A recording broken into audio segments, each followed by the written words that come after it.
prepared. My favorite saying is,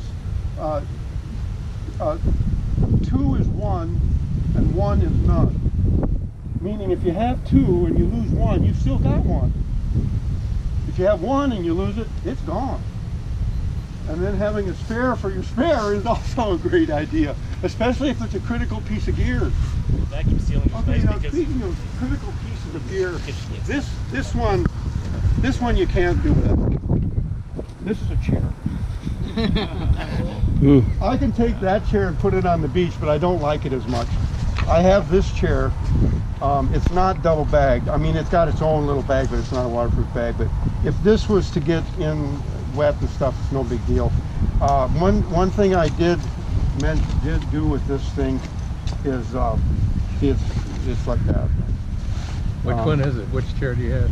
I have 2 of these, and basically this goes on the legs of the thing, and then I have a strap that'll keep it on there all the time, and then it won't sink into the sand. I tried using this without them at one time, and it doesn't work. So, you know, now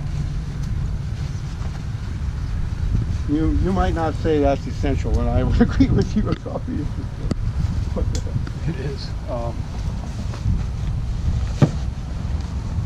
Anyway, that goes in there.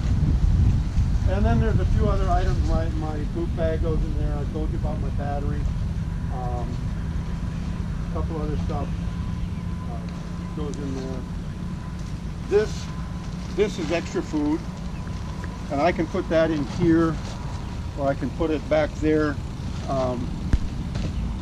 But my batteries go in there. My boot bag goes in there.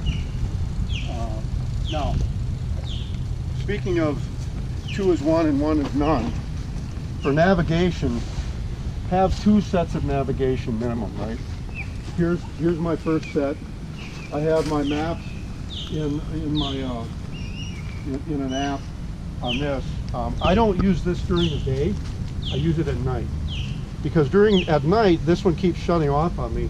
At night this one will keep running, but if I'm using it all night, sometimes you do, it can run out. I have a little charger in here with, quote, a waterproof cable. I can leave the charger in the bag and run the cable into here and keep it going for another few hours. So there's my one with the backup. And in addition to that, I have another Garmin. I don't want to be without navigation, right? So I have 2 Garmins. This one I keep in here, and then I have this in the back. I don't have currently my navigation loaded into my phone, which was here somewhere. Use Navionics? Huh? Navionics? Yeah. I haven't got it. What happened to my phone? Oh, maybe it's over there. No, wait. I thought it was strapped on the top of your bag. Huh? I thought it was strapped on at the top. Yeah, I had it strapped right here. Fall on the ground? Huh? Yeah, I got it on my phone. Here it is. There you go. Lanyard. See? Now look, it's tied in. I couldn't lose it, could I? But I'm gonna put the same app on here and on here, and then I'm covered in just about any situation. I have been on a water tribe challenge up on Lake Michigan where my GPS crapped out on me and I had to navigate by map and compass. And yeah, I can do it, but it's a lot easier doing it this way. So I'll stuff this down in here, in the back. Now I get one of these seal line bags, and this is where I keep my wallet and keys and stuff like that. And I usually clip it in somewhere, and it'll typically go in here, and it's in a waterproof bag. Then I have my possibles bag. This has just got a whole bunch of extra stuff that maybe I'll need it, maybe I won't, like extra lines and stuff. I'll put that in here. We're almost there. And then I'll get on it. But that goes in here. By the way, inside of here, I have a whole bunch of swimming noodles as extra flotation up the side and the back. in here to cut it so the things that I put in here can't go down, things like that. I have my water and hydration system in here. This is experimental.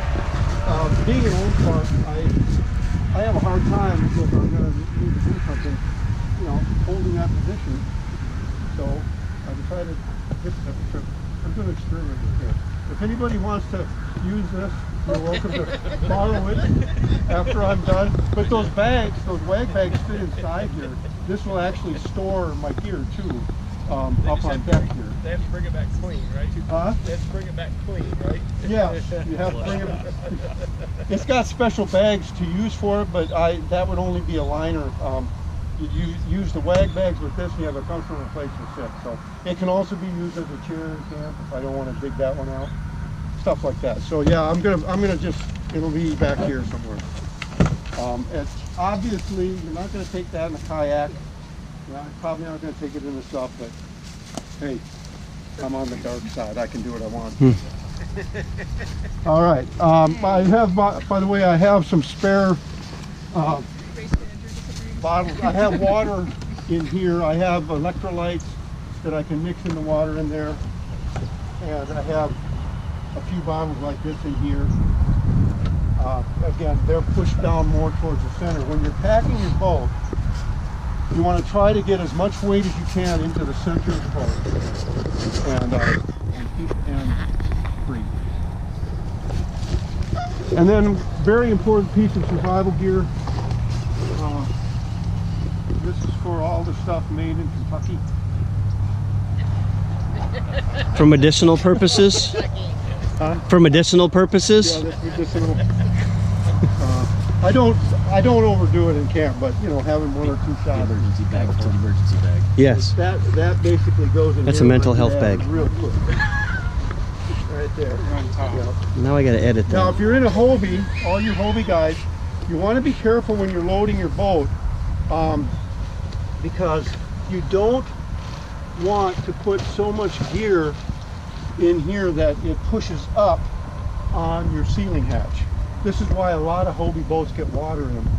It's too full, they don't realize it, they put this on, and really it's pushing up against this and making a gap, and the water's coming in.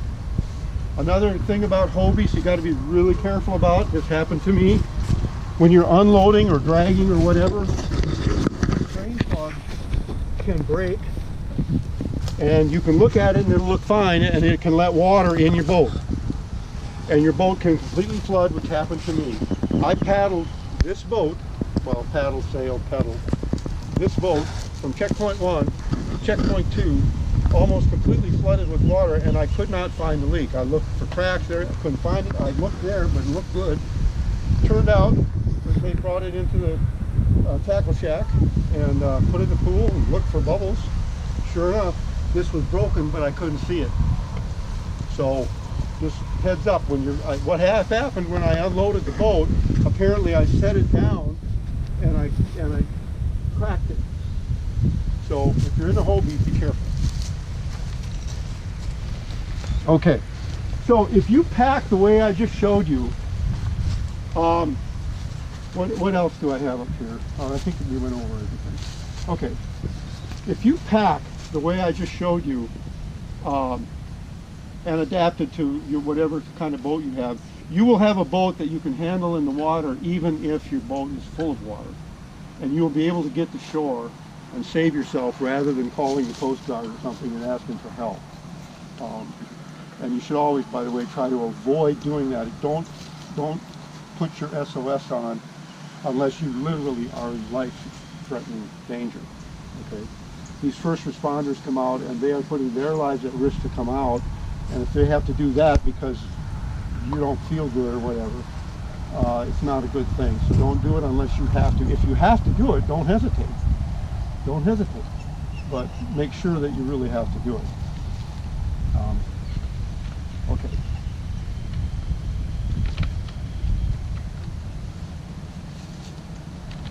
Okay, we have done that. You're gonna, oh boy.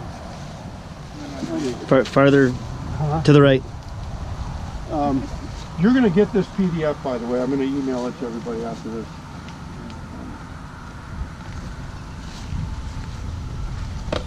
We're almost done, sorry. I've got a list of stuff and where I put it in that boat in this list, and you can check that out and adapt it to your own thing. Now, here's important for first timers.